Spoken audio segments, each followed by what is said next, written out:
उत्तर भारत के एक गांव में एक बेहद गरीब आदमी रहा करता था। उसके दो पुत्र थे। बड़ा लड़का जन्म से ही अंधा था और छोटा लड़का अनपढ़ व गंवार था। उसने भी कोई काम धंधा न सीखा था। वह आदमी बड़ा दुखी था। जैसे तैसे दिन गुजरते जा रहे थे। धीरे धीरे वह व्यक्ति क्षीण होता गया और एक दिन चारपाई पर पड़ गया। वह समझ चुका था कि अब उसकी मृत्यु निकट है।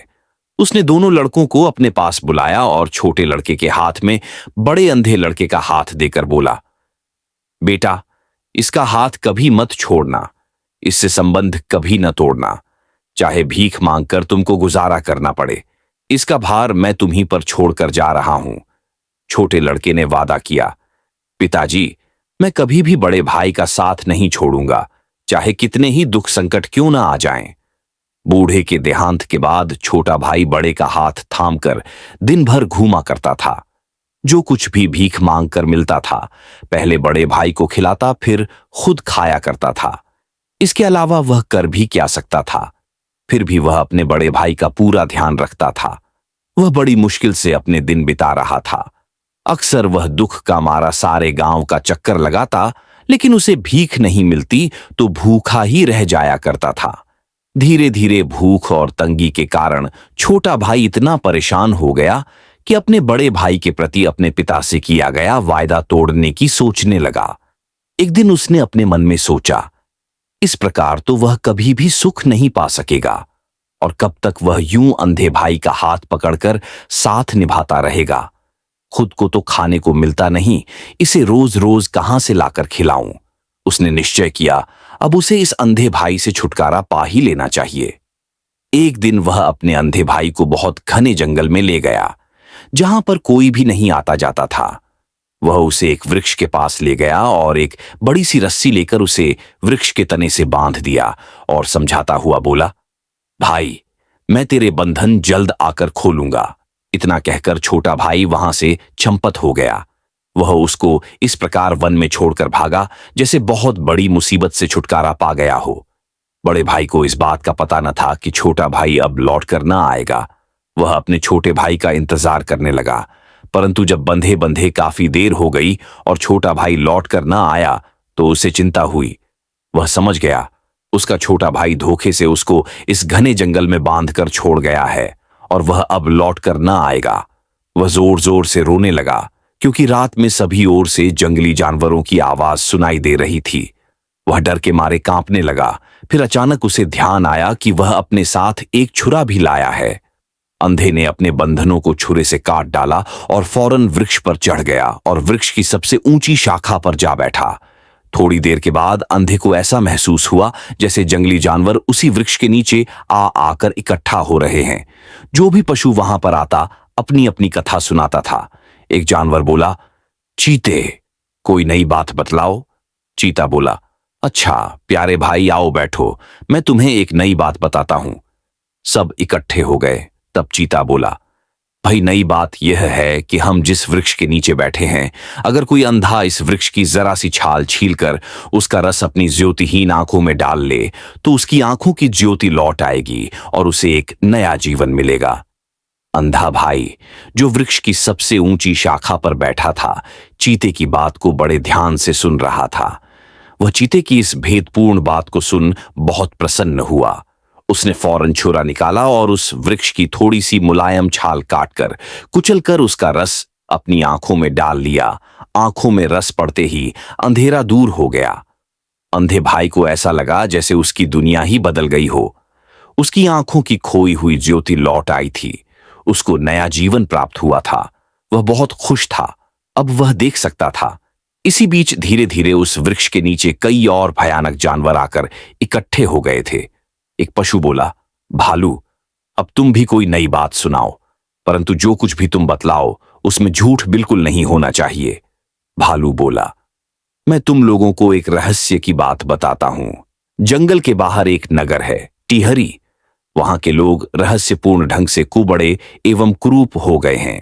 किसी को भी नहीं मालूम कि इस परिवर्तन का क्या कारण है।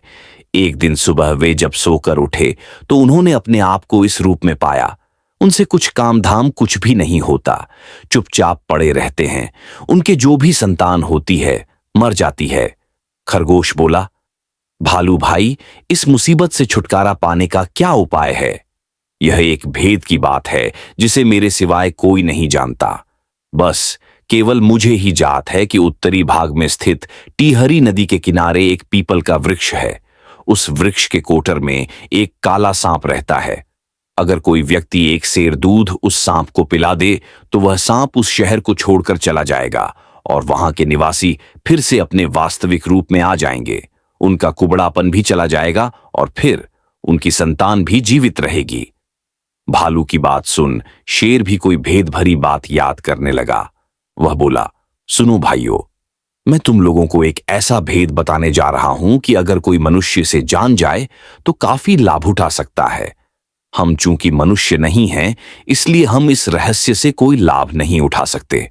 शेर आगे बोला, इसी राज्य की राजकुमारी कई दिनों से बीमार पड़ी है। राजा राजकुमारी को बहुत प्यार करता है। राजा ने राजकुमारी के इलाज में कोई कसर नहीं उठा रखी है। रोज वैद्य हकीम राजकुमारी के इलाज के लिए भागे भागे फिर रहे हैं।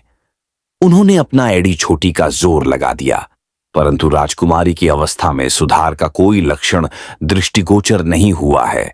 साधु संतों ने भी राजकुमारी को देखा, परंतु वे भी कुछ न कर सके। राजकुमारी के ठीक होने का सिर्फ एक ही उपाय है। वह क्या? सब पशु एक साथ बोले। राजकुमारी के पलंग के नीचे एक काली बिल्ली बड़े मजे से लेटी पड़ी रहती है। वह किसी से कुछ नहीं कहती, किसी को भी उसकी उपस्थिति का पता नहीं है। अगर कोई व्यक्ति उस बिल्ली वहां से बाहर फेंक दे तो राजकुमारी उसी समय ठीक हो जाएगी। बात समाप्त होते ही सब जानवर बोल उठे, वाह, जंगल के राजा शेर, तुम्हारी बात सबसे अलग है। अगर हम भी मनुष्य होते तो निश्चय ही इस रहस्य का लाभ उठाते। इसी प्रकार बातें करते करते सवेरा होने लगा। एक एक कर सभी जानवर वहां से उठकर जाने लगे। बड़ा भाई, जो वृक्ष की सबसे ऊंची चोटी पर बैठा पशुओं की बातें बराबर सुन रहा था, अब उसकी आंखें देख सकती थीं। उसने जब देखा सब जानवर वहां से चले गए हैं तो वह नीचे उतर आया। पहले वह उसी नगर की तरफ चल पड़ा जहां पर रहस्यपूर्ण रूप परिवर्तन वाली घटना घटी थी। वहां लोग अपने इस परिवर्तन से बहुत दुखी थे। उनसे कोई काम धाम न हो पाता था, इसलिए अनाज की भी कमी होने लगी थी। वह जल्दी जल्दी चलकर जंगल से बाहर निकल आया और उस नगर में प्रवेश किया जहां पर उसने कुरूप एवं कुबड़े लोगों को देखा।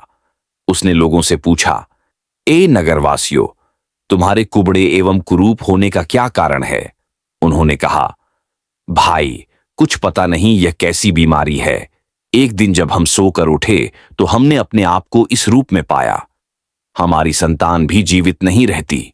वह बोला, अगर मैं तुम्हारी समस्या दूर कर दूं तो तुम मुझे उसकी क्या कीमत दोगे? साफ साफ बताओ।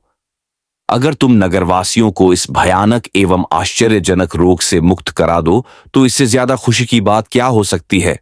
सारी जनता दुखी है। तुम्हें जितना भी धन चाहिए ले जा सकते हो। नगरवासी बोले।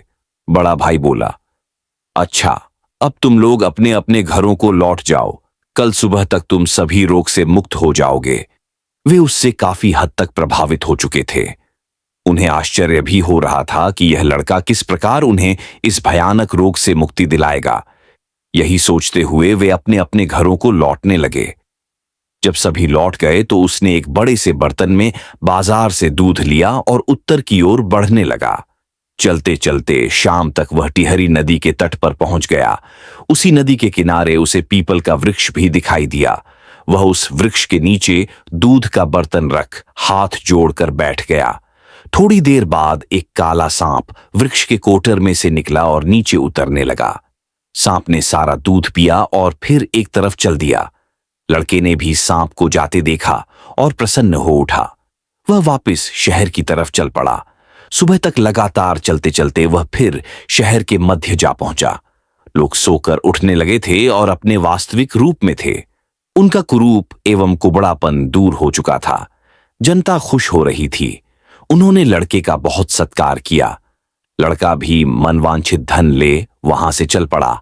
चलते चलते वह उस नगर से राजमहल में पहुंचा जहां पर राजकुमारी कई दिनों से मूर्छित पड़ी थी। राजद्वार पर संतरी खड़ा था। उसने संतरी से पूछा, संतरी जी, तुम सब इतने उदास क्यों हो? क्या कोई बहुमूल्य वस्तु खो गई है या राजा पर कोई विपत्ति आन पड़ी है? संतरी बोला, क्या तुम्हें मालूम नहीं है? क्या? लड़का बोला, राजकुमारी कई दिनों से बीमार है। वैद्य हकीम लाख यत्न कर हार गए हैं, उनसे भी बीमारी का इलाज नहीं हो पाया। राजकुमारी पल पल मृत्यु से जूझ रही है। राजा के साथ साथ जनता भी दुखी है। जाओ, जाकर राजा से पूछो। तभी वैद्य हकीम साधु संत वहां आकर खड़े हो गए और लड़के से बोले, मूर्ख, क्या अक्ता है? क्या तुझे अपनी जान का भी डर नहीं है? अगर तू राजकुमारी को ठीक न कर पाया तो अपनी जान से हाथ धो बैठेगा। जिस मर्ज का इलाज हम जैसे बड़े बड़े विद्वान न कर सके, उसका तू मूर्ख बालक क्या इलाज करेगा? जा, भाग जा। लड़का उनकी बात सुनकर मुस्कुराया और बोला, एक बार मुझे राजकुमारी तक पहुंचा दो और मुझे देख लेने दो, वह किस हालत में पड़ी है। राजमहल के द्वार पर शोर सा मच गया था। तभी राजा का रौबीला स्वर सुनाई दिया, लड़के को अंदर ले आओ। जब लड़का अंदर पहुंचा तो राजा बोला, ऐ भोले लड़के, इतना बढ़ चढ़कर बात मत करो। जानते हो, अगर तुम राजकुमारी को ठीक न कर पाए तो मार डाले जाओगे। क्या तुम्हें अपने प्राणों का भी भय नहीं है? लड़का बोला, महाराज, मुझे एक अवसर तो दीजिए। ठीक है, अगर तुम असफल रहे तो मार दिए जाओगे। राजा बोला, मुझे यह भी मंजूर है, परंतु अगर मैंने राजकुमारी को ठीक कर दिया तो क्या आप मेरी शादी उससे कर देंगे? लड़का बोला। राजा पल भर सोचता रहा, फिर बोला, अच्छा, तुम भी अंदर चलकर देखो। जब वह लड़का कमरे के अंदर गया तो उसने राजकुमारी को बेहोशी की हालत में एक मुलायम बिस्तर पर लेटे देखा। लड़के ने सब लोगों को कमरे से बाहर निकाल दिया जो उसके साथ साथ वहां चले आए थे। लड़के ने कमरे का दरवाजा बंद कर दिया और पलंग के नीचे टटोलने लगा। नीचे एक बड़ी सी बिल्ली चुपचाप बैठी थी। लड़के ने उस बिल्ली को उठाकर खिड़की से बाहर फेंक दिया। तभी राजकुमारी चौंक कर उठ बैठी। उसको ऐसा लग रहा था जैसे वह सोते से जागी हो और उसे कुछ न हुआ हो। सब लोग राजकुमारी के उठने का समाचार जान कमरे में घुस आए। राजा रानी राजकुमारी को देख फूले नहीं समा रहे थे। राजकुमारी ने आश्चर्य से पूछा, क्या बात है, मुझे क्या हो गया था? तब राजा बोला, बेटी, अजीब तरह की बीमारी थी, किसी से भी ठीक नहीं हो पाई। तब इस लड़के ने आकर तुम्हें इस बीमारी से छुटकारा दिलवाया और तुम्हारी जान बचाई। परंतु इसकी एक शर्त थी कि अगर यह तुमको ठीक कर देगा तो तुम इसकी हो जाओगी, यह तुमसे शादी कर लेगा। राजा इतना कह चुप हो गया। राजकुमारी भी लड़के के गुण व रूप को देख मुग्ध हो गई।